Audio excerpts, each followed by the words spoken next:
Simple है।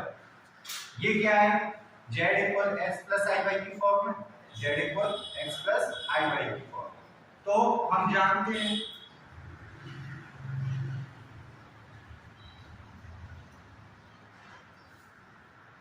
जानते हैं कि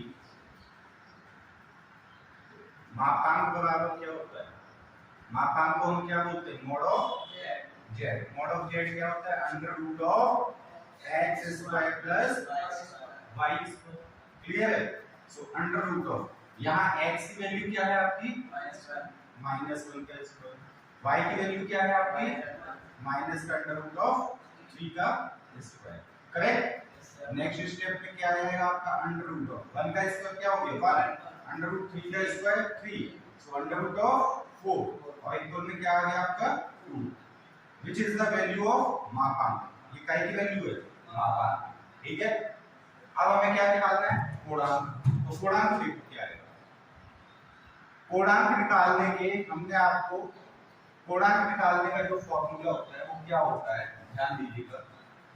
सबसे पहले हमें इसमें कुछ स्टेप देखना पड़ता है। पहला क्या कि निर्देशांक। तो हमने देखा निर्देशांक क्या होंगे, x की वैल्यू और y की वैल्यू। x की वैल्यू क्या है -1, y की वैल्यू क्या है -2। क्लियर है। तो आपके जो साइन है वो क्या है माइनस। ये किस निर्देशांक में होते हैं, थर्ड क्वाड्रेंट। किसमें होते हैं, थर्ड क्वाड्रेंट में होते हैं। क्लियर है, थर्ड क्वाड्रेंट में होते हैं। और थर्ड क्वाड्रेंट के बाद इसके बाद हम क्या करते हैं, निर्देशांक के बाद क्या निकालते हैं, अल्फा। अल्फा क्या होता है आपका, tan इनवर्स मोड ऑफ काल्पनिक भाग बटे वास्तविक भाग या y अपॉन x। क्लियर है। तो यहां देखेंगे tan इनवर्स, y का मान कितना है माइनस का अंडर रूट ऑफ 3, x का मान कितना है माइनस का 1, माइनस से minus cancel, tan inverse under root of 3 आ गया। अंडर रूट 3 किसका मान होता है, tan पाई बाय 3 होता है। तो हम इसको लिखेंगे tan inverse tan pi by 3। tan inverse से tan के क्या आ गया आपका पाई बाय 3। ये किसकी वैल्यू होगी, अल्फा की। अब हम क्या देखते हैं कि अगर आपके निर्देशांक थर्ड क्वाड्रेंट में है तो हम थीटा लिखते हैं। थीटा क्या होता है, माइनस का पाई माइनस अल्फा, यही होता है। तो माइनस पाई, ऐसा ही अल्फा की वैल्यू क्या है आपकी पाई। क्लियर। तो ये हो जाएगा माइनस का 3 पाई माइनस पाई कितना हो गया 2 पाई बाय 3, जो कि क्या है आपका पूर्णांक। क्या है पूर्णांक। क्लियर। हमें ध्यान रखना है अल्फा की वैल्यू होती है tan inverse modulus y upon x। y क्या होता है, ये आपका काल्पनिक भाग बटे वास्तविक भाग। ठीक है, समझ में आ गया है। इस मॉड को जो लगाना है क्या, क्वेश्चन नंबर 4 क्या है, इसका ध्रुवीय रूपांतरण करना है ना। ध्रुवीय रूपांतरण कैसे कहते हैं, कैसे करते हैं। आपके पास सवाल दिया है x प्लस आई वाई की फॉर्म में, किस फॉर्म में, x प्लस आई वाई की फॉर्म में। हल कैसे करना है, माना z बराबर क्या है आपके पास -1 प्लस i। क्लियर है। अगर इसको हम कंपेयर करें कैसे, z इक्वल x प्लस आई वाई से तुलना करने पर, क्या करते हैं हम इसकी तुलना। जब तुलना करोगे तो आपके पास x की वैल्यू कितनी होगी यहाँ पर -1, y की वैल्यू कितनी होगी +1। यही है ना सवाल आपका। क्लियर है। तो हम x इक्वल क्या पुट कर, ध्रुवीय रूपांतरण करते समय इसको समीकरण 1 दे देना। हम x इक्वल क्या पुट करेंगे r cos थीटा और y इक्वल क्या पुट करेंगे r sin थीटा। समीकरण 1 में रखने पर, समीकरण 1 में रखने पर, समझ गए। समीकरण 1 में जब आप रखोगे तो z इक्वल क्या हो गया r cos थीटा और प्लस का i r sine theta. Correct. यहां से r कॉमन ले लो तो क्या आ गया आपके पास cos theta plus i sin theta. कोई दिक्कत है? नहीं है, ये आ गया। इसको ले लिए समीकरण 2। यही होता है आपका ध्रुवीय रूपांतरण। जब हम x प्लस i y की फॉर्म को cos थीटा और sin थीटा की फॉर्म में चेंज कर देते हैं तो वो क्या हो जाता है? आपका ध्रुवीय रूपांतरण हो जाता है। अब ये ध्रुवीय रूपांतरण पूर्ण रूप से तब हो जाएगा जब यहाँ आप आवर्त थीटा की मान रख देंगे। तो r क्या होता है आपका? हम जानते हैं कि मापांक बराबर क्या होता है? मापांक को ही हम क्या बोलते हैं? r बोलते हैं। क्या होता है? Under root of x square plus y। तो क्या आ जाएगा? अंडर रूट ऑफ x का मान कितना है यहाँ? -1। तो ये हो जाएगा -1 का स्क्वायर। y का मान कितना है? 1। तो 1 का स्क्वायर। जब आप इसे ओपन करोगे तो ये आपको मिलेगी यहाँ पर r की वैल्यू अंडर रूट ऑफ। कोई दिक्कत है? नहीं। समझ में आ गया? अब हम निकालेंगे क्या? कोण थीटा। भाई ध्रुवीय रूपांतरण के लिए आपको यहाँ r और थीटा का मान तो रखना ही है, ठीक है? अब देखिए थीटा कैसे निकाला जाए। थीटा निकालने के लिए सबसे पहले निर्देशांक, ठीक है, कि किस क्वाड्रेंट में। तो आपके पास यहाँ x और y की जो मान है वो कितने हैं? -1 और 1। मीन टू से आपको साइन जो मिले वो क्या मिले? माइनस और प्लस। ये किस क्वाड्रेंट में आ गया? ये सेकंड क्वाड्रेंट। किस क्वाड्रेंट में है? Second quadrant. इसके बाद हम क्या निकालेंगे? अल्फा। अल्फा क्या होता है? tan inverse mod of y upon x। tan inverse y का मान कितना है? 1। x का मान कितना है? -1। tan इनवर्स क्या आ गया? -1 और मॉड के बाद जब आप इसे लिखोगे तो क्या हो जाएगा? tan inverse 1। और 1 किसका मान होता है? tan π/4। tan इनवर्स से tan कैंसिल, क्या आ गया? π/4। ये किसका मान आ गया? अल्फा आ गया। क्योंकि सेकंड क्वाड्रेंट में है तो थीटा क्या लिखते हैं सेकंड क्वाड्रेंट में? माइनस का पाई माइनस नहीं सर, माइनस का pi minus alpha. Pi minus alpha. Pi minus alpha क्या हो जाएगा? पाई माइनस अल्फा का मान कितना है? π/4। 4 से पाई जाएगा कितना हो जाएगा? 3π। ये किसका मान आ गया? थीटा का, जो कि कोणांक का। अब हम r और थीटा का मान कहां रखेंगे? समीकरण नंबर 2 में। आप क्या लिखोगे? r व थीटा का मान समीकरण 2 में रखने पर समीकरण 2 क्या है? ये z बराबर r का मान कितना है? अंडर रूट ऑफ 2 ब्रैकेट में cos थीटा का मान कितना है? 3π प्लस i sin थीटा का मान कितना है? 3π। आंसर क्लियर है? चेक कर लो।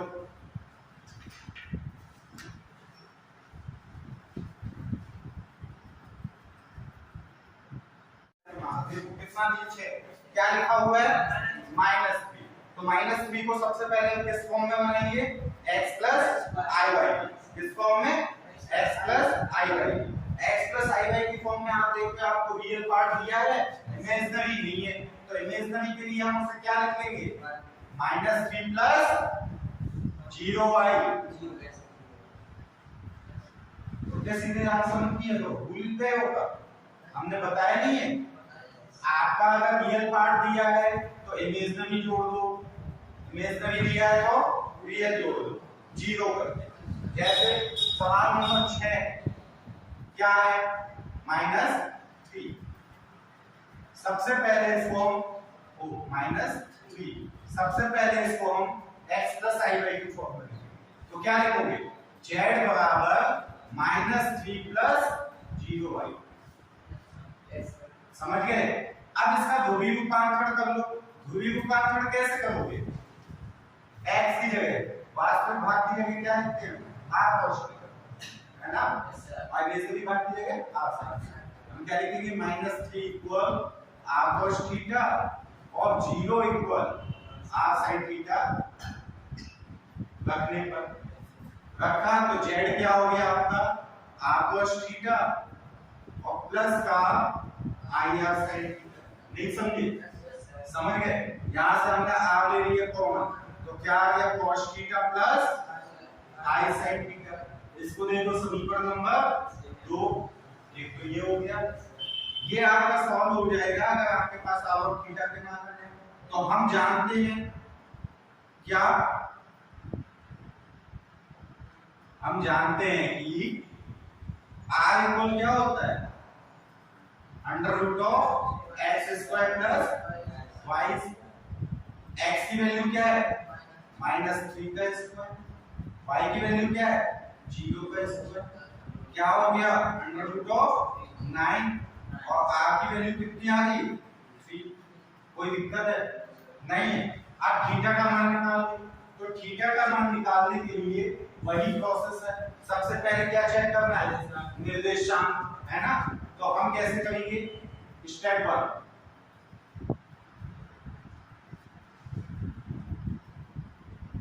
निर्देशांक क्या है? इस क्वाड्रेंट में है, देखो x का मान है माइनस और y का मान है प्लस, है ना? किस क्वाड्रेंट में आ गई है आपके? Second quadrant. which are in second quadrant. now step 2 में हम क्या निकालते हैं? अल्फा। अल्फा निकालने का फॉर्मूला क्या होता है? tan inverse mod of y upon x। हमने क्या लिख लिया? अल्फा बराबर tan इनवर्स y का मान कितना है आपका? 0, x का मान -3 और भाग करेंगे तो क्या आ जाएगा? 0 आ जाएगा।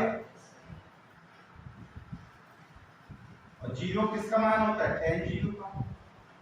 किसका होता है? tan 0। तो क्या आ गया आपके पास? अल्फा बराबर 0। तो थीटा बराबर क्या हो जाएगा सेकंड क्वाड्रेंट में? Pi minus alpha. इसका थर्ड क्या है? थीटा ही है। तो थीटा बराबर क्या हो गया? Pi minus 0। तो थीटा का मान कितना आ गया? पाई आ गया। कोई दिक्कत है? नहीं है। आगे देखिएगा, जब आपका r और थीटा का मान आ जाता है तो हम कहां रख देते हैं? समीकरण नंबर 2 में रखने पर r और थीटा का मान समीकरण 2 में रखने पर r और थीटा का मान समीकरण 2 में रखने पर समीकरण 2 क्या है? z equal r cos theta plus i sin theta. यही है। r का मान कितना? 3। ये हो गया cos pi plus i sin। देखो आंसर आ गया। समझ में आ गया? कोई दिक्कत है? नहीं है। अच्छे से क्लियर हुआ? नोट करो।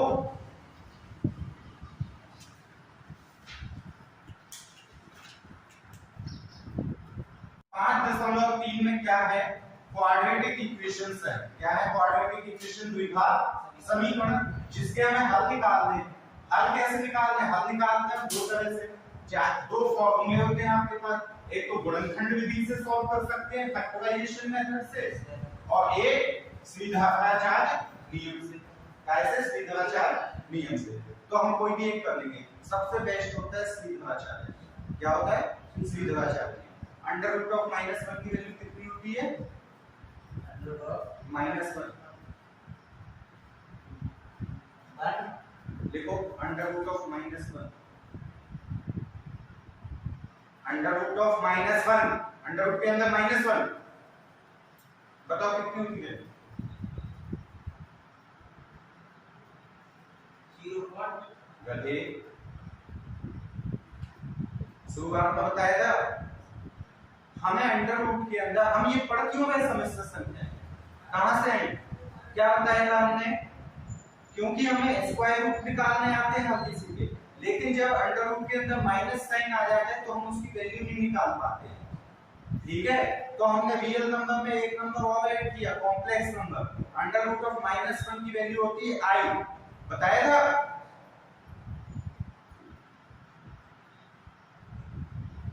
नहीं बताया था फिर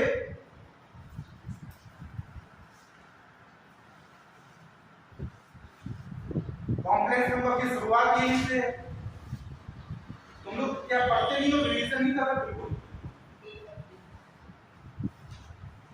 पढ़ते हैं सब देखो जैसे ये सवाल किया है क्वेश्चन नंबर 8 देखो 8 नहीं क्वेश्चन नंबर 10 9वां देखो क्वेश्चन नंबर 9 है एक्सरसाइज 5.3 क्या दिया हुआ है आपके पास x square plus x square plus x plus का 1 अपॉन अंडर रूट ऑफ 2 इसके हमें x के मान निकालने हैं इसका हमें हल निकालना है हल कैसे निकालेंगे देखो सबसे पहले जो भी इक्वेशन दी है वो लिख लेते हैं गिवन क्या है आपको x square plus x plus का 1 अपॉन अंडर रूट ऑफ 2 बराबर 0 इसको हल करना है तो हम कैसे कर लेंगे एलसीएम ले लेंगे क्या ले लेंगे एलसीएम अंडर रूट ऑफ 2 तो क्या आ गया आपके पास अंडर रूट ऑफ 2 का square plus under root of 2x plus का 1 बराबर 0 क्रॉस मल्टीप्लिकेशन करेंगे ये यहां जाएगा ये यहां जाएगा तो आपके पास जो समीकरण आएगा वो क्या आएगा under root of 2x square plus का under root of 2x plus 1 बराबर 0 इसका हल निकालना तो इसको हम कंपेयर करते हैं इससे ax square plus bx plus ठीक है ax square plus bx plus c बराबर 0 से तुलना करते हैं नहीं समझे समझ गए देखिए इस तरह की इक्वेशन का एक ही तरीका होता है सबसे जो भी इक्वेशन है उसकी ax square plus bx plus c से तुलना करोगे तो a का मान कितना आ गया अंडर रूट ऑफ 2 b का मान कितना आ गया अंडर रूट ऑफ 2 c का मान कितना आ गया ठीक है अब सीधाचार नियम से क्या होगा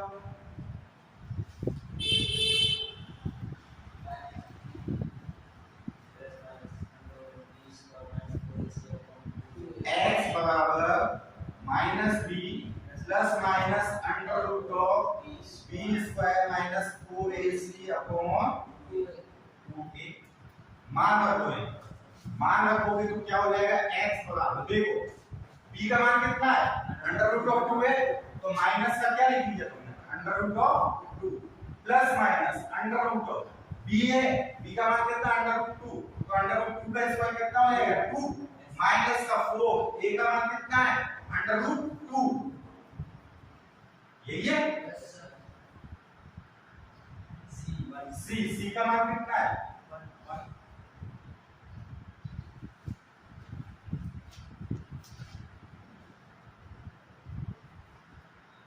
का मान 1 अपॉन में 2a क्या रहेगा माइनस का under root 2 plus minus a का अंडर रूट 2 है कहां नीचे अपन में 2 अंडर रूट 2 हो गया है ना तो देखो 2 माइनस का अच्छा देखना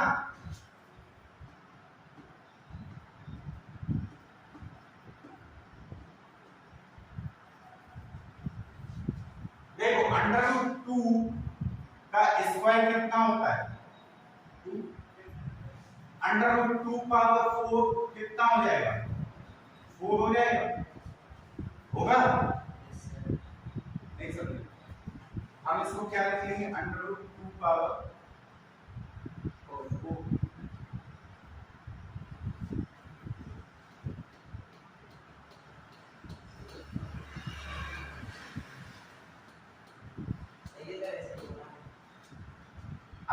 आ गया 2 अंडर रूट 2 आ गया है।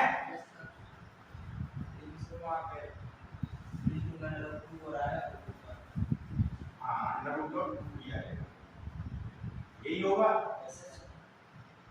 इसको अंडर रूट 2 का स्क्वायर लिख देंगे है।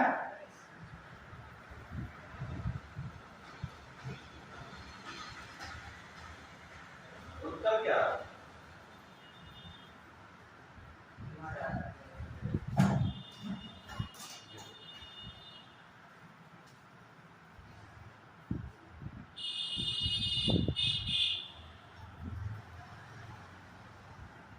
देखो ये आ गया, इसको हमने लिखा माइनस का under root 2 plus minus under root 2। यहाँ देखो इसको हम अंडर रूट 2 का स्क्वायर लिख देते हैं और माइनस का अंडर रूट 2 का 5 हो गया जब आधा समान रूप में जुड़ जाता है ना, अपॉन में 2 माइनस का under root 2 plus minus under root 2। यहाँ से अंडर रूट 2 का स्क्वायर कॉमन ले, ब्रैकेट में क्या हो जाएगा आपके पास 1 माइनस का अंडर रूट 2 का क्यूब, यही बचेगा अपॉन में 2 अंडर रूट 2। अच्छा अंडर रूट 2 का स्क्वायर कॉमन लिए तो एक अंडर रूट 2 बाहर आ जाएगा हैं, तो हमने लिखा माइनस का under root 2 plus minus under root 2 हमने बाहर लिख दिया।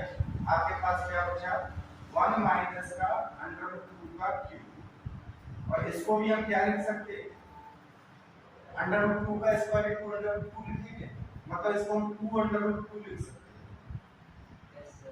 अपॉन में 2 अंडर रूट 2। अगर हम अलग अलग भाग करेंगे इसका तो अंडर रूट 2 से अंडर रूट 2 कट जाएगा, माइनस का 1/2 आ गया प्लस माइनस यहाँ अंडर रूट 2 से अंडर रूट 2 कटेगा 1/2 आ जाएगा, और ब्रैकेट में क्या और क्या आ जाएगा आपका अंडर रूट ऑफ 1 माइनस 2। ऐसा होता है हाँ वही अपॉन में, चलो कोई दिक्कत नहीं, इसको हम ऐसे भी लिख सकते हैं देखो -1 plus minus under root of 1 minus 2 upon. ठीक है समझ में आया, और ये अंतिम सवाल था, फिर से मैं